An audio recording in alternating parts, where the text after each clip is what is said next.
बिस्मिल्लाहिर्रहमानिर्रहीम।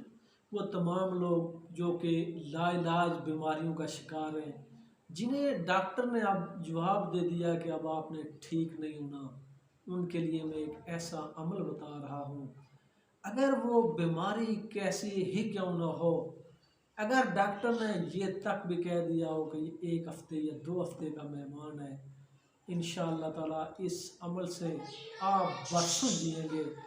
ये अमल बताने से पहले मेरी एक ये आप छोटी सी एक स्टोरी सुन लें।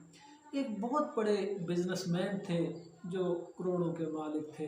उन्हें कैंसर हो गया और वो लाइलाज बीमारी उसमें वो चले गए। हर हॉस्पिटल में गए, वो हर जगह गए। घर वालों ने उन्हें हर जगह घुमाया, हर जगह ले गए। आखिर डॉक्टरों ने कहा कि इनको इधर उधर मत घुमाओ, ये 1 या 2 हफ्ते के मेहमान हैं। ये कैंसर के इंतहाई आखिरी स्टेज में ये अभी लाइलाज हो चुके हैं और अभी ये 1 या 2 हफ्ते इनकी अभी ज़िंदगी है, उसके बाद इन्होंने मर जाना। इसको आप हॉस्पिटल में ना लेके आएँ, इनको आप बेहतर है घर में लेके जाएं और चंद 1-2 हफ्ते इनको देखें, उसके बाद इनकी डेथ हो जाएगी। वो मशहूर बिजनेसमैन घर आते हैं, वो इंतहाई परेशान, तज़ब्ज़ुब कि अब बस मेरी ज़िंदगी 1 हफ्ता रह गई, 2 हफ्ता रह गई, ज़िंदगी तो ख़त्म होने वाली है। इसी परेशानी की कैफियत में असर से बाद के टाइम पे वो घर से निकल के चल पड़ते हैं, वॉक पे चलते जा रहे हैं, चलते जा रहे हैं, कोई होश ही नहीं मैं किधर जा रहा हूँ। हत्ता कि उन्होंने शहर का पुल क्रॉस करके आगे गए। वहाँ पे उन्होंने देखा, अभी मगरिब का टाइम तकरीबन हो चुका था। वहाँ पे उन्होंने देखा कि एक खातून थी, वो किसी शख्स के कोई बात कर रही थी।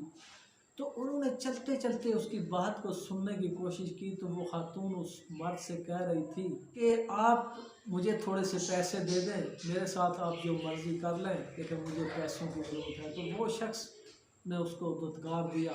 तो ये जब उसने सुना तो ये आगे जाते जाते ये पीछे मुड़ा और इसने उस खातून की तरफ तवज्जो दी। तो खातून ने सोचा कि शायद मुझे यहाँ से कुछ मिल जाए।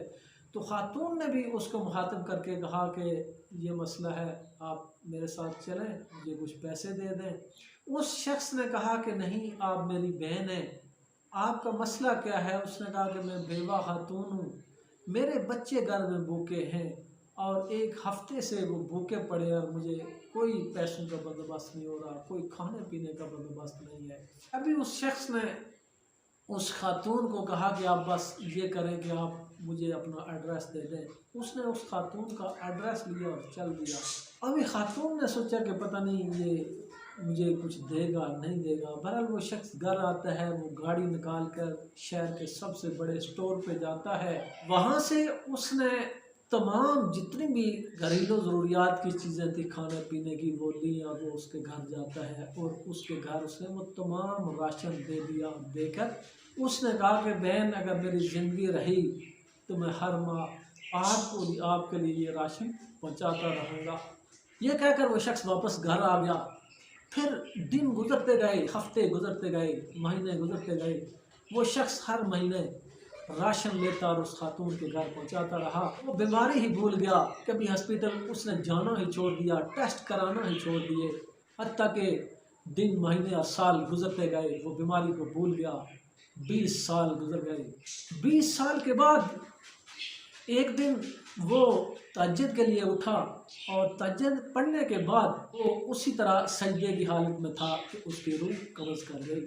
और उसके बाद घर वालों ने उसका कफन दफन किया 20 साल के बाद। यानी जो 20 साल पहले जिसने मरना था वो 20 साल बाद, और वो भी क्यों, ये आगे आप बड़ी ख़ास बात मैं आपको बताने वाला हूँ, सुनिएगा। उसका जब कफन दफन किया तो उसकी जेब से एक पर्ची निकली। उस पर्ची में लिखा हुआ था कि ये राशन फ़लाँ खातून को हर महीने की 10 तारीख से पहले पहले इस खातून को दे दिया जाए। तो कफन दफन में कुछ दिन ज़्यादा गुजर गए। तो 4-5 दिन गुजरने के बाद उसके जो बेटे थे उन्होंने वो राशन लिया और उसके घर पहुँचे। उसके घर जाके उन्होंने बल दी और घर से वो खातून निकलती है। तो उस खातून को उन्होंने कहा कि बहन, ये जो राशन था हम आपके लिए लेके आए हैं। तो उन्होंने कहा नहीं नहीं भाई, इसकी मुझे अब कोई ज़रूरत नहीं है। तो उन्होंने कहा कि ये हमारे वालिद साहब थे, ये हर महीने आपके लिए रिज़्क़ यहाँ पे ये खाने पीने की अशिया भेजते थे, तो वो फौत हो चुके हैं तो हम लेके आए। तो उन्होंने बड़ा अफसोस किया। उन्होंने कहा कि वो बहुत नेक और अच्छे इंसान थे, लेकिन मुझे उन्होंने कहा कि आप राशन की ज़रूरत नहीं है, तो उन्होंने कहा क्यों राशन की ज़रूरत क्यों नहीं है। उस औरत ने बताया कि 4 दिन पहले उन्होंने कहा कि पिछले महीने जो मेरा बेटा था उसकी एक जगह पे जॉब लग गई थी, सर्विस लग गई थी, और 4 दिन पहले उसकी पहली सैलरी आई है। तो आप देख लें अल्लाह पाक ने उसको उस वक़्त तक ज़िंदा रखा कि जब तक वो उस घर का राशन देता रहा। जो ही उस घर का कफील बड़ा हुआ, उसने अपनी जाब अरब जब वो अपने पाँव पे खड़ा हुआ, अब अल्लाह पाक ने इसकी रूह कब्ज़ कर ली। ये अमल मैं आपको बता रहा था कि ये है वो अमल लाइलाज बीमारियों का। आप जाएं, अपने इलाके में जाएं, देखें जो गरीब गुरबा हैं उनकी आप खिदमत करें, जो बीमार हैं उनकी खिदमत करें, जो देखें मजबूर है, जिसकी कोई परेशानी है, आपके लिए शायद वो कोई छोटी सी बात हो लेकिन उसके लिए वो शायद कितनी बड़ी मानी रखती हो। आप जाएं, उसके वो काम करें, उनके वो छोटे छोटे काम करें। हत्ता कि मैं आपको ये बताऊँ कि घर में जाएं, अगर कोई किसान है वो हल चलाता है, उसका हल टूट गया है, वो परेशान है, वो गरीब है, उसको हल के पैसे नहीं, आप उसको हल लेके दे दें, किसी को कुछ भैंस लेके दे दें। तो इस तरीके के साथ अल्लाह पाक आपकी वो जो लाइलाज बीमारी है वो चंद दिनों में ख़त्म होने वाली है। अभी आप चंद दिनों के मेहमान थे, लेकिन इस तरीके के साथ अगर आप अल्लाह पाक से आप इस तरीके के साथ सदक़ात देंगे, अल्लाह पाक के रास्ते में देंगे, तो अल्लाह पाक आपकी ज़िंदगी को ख़त्म नहीं करेगा, अल्लाह पाक आपको लंबी ज़िंदगी देगा। क्योंकि जब इंसान अल्लाह पाक के रास्ते में सदक़ात व खैरात देता है तो अल्लाह पाक उसकी ज़िंदगी को बढ़ा देता है। ये जो सदक़ात आप देते हैं ये इंसान की नीयत के हिसाब से है। ये तो 10% तो अल्लाह पाक का वादा है कि मैंने देना ही देना है। अभी इसमें देखा जाएगा कि आपका खलूस कितना है। जितने आप पुरखलूस हैं उसके हिसाब से अल्लाह पाक ने फरमाया कि मैं जो इसका अजर है वो 700 गुना तक बढ़ा कर ले जाऊंगा। इसका अजर अल्लाह पाक अगर चाहेंगे तो वो 700 गुना तक बढ़ा देंगे।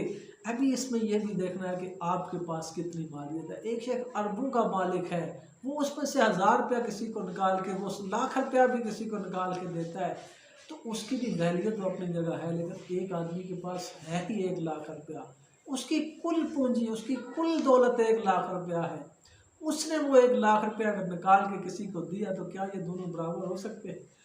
एक तरफ उसने तो अपने अरबों में से, करोड़ों में से को 1000 रुपया दिया, दूसरी तरफ इसने अपनी कुल पूंजी में से 1000 निकाल के दिया। तो इस तरीके के साथ अल्लाह पाक उसकी नीयत के हिसाब से उसका अज्र व सवाब देंगे। 10% का तो वादा है। अल्लाह पाक ने कुरान पाक में फरमाया कि जो सदक़ात देते हैं उनकी मिसाल ऐसे है कि जैसे ज़मीन के अंदर जब आपको बीज बोते हैं, वो बीज उगता है, उसमें से 2 बालियां निकलती हैं, और फिर वो दोबारा उसके अंदर से 4-4, उसके अंदर से 3-3, 4-4 और 7-7 बालियां, किसी के साथ 2, किसी के साथ 4, और फिर मज़ीद उसके साथ जो दाने हैं उनको दोबारा बोया जाए। तो फिर ये कितना, कहाँ तक ये हिसाब किताब जाता है। तो अल्लाह पाक के रास्ते में सदक़ात दे। अगर कोई लाइलाज बीमारी का शिकार है, अब उसके लिए अब कोई अब ये नहीं रहा कि वो अब उसने बचना नहीं है, तो उसकी ये दौलत किस काम आनी है? मर के उसने क्या पता कहाँ जाना है। अल्लाह पाक अगर वो नेक हुआ तो जन्नत में जाएगा, अगर नेक ना हुआ तो उसकी कब्र भी ख़राब है। तो इसलिए आप अल्लाह पाक के रास्ते के अंदर सदक़ात दें और अपने लिए लंबी ज़िंदगी और जो बीमारी उसको आप ख़त्म करें। सदक़ात से आपकी बीमारी इंशाअल्लाह ताला, कैसी ही लाइलाज बीमारी क्यों न हो, वो इंशाअल्लाह ताला ख़त्म हो जाएगी।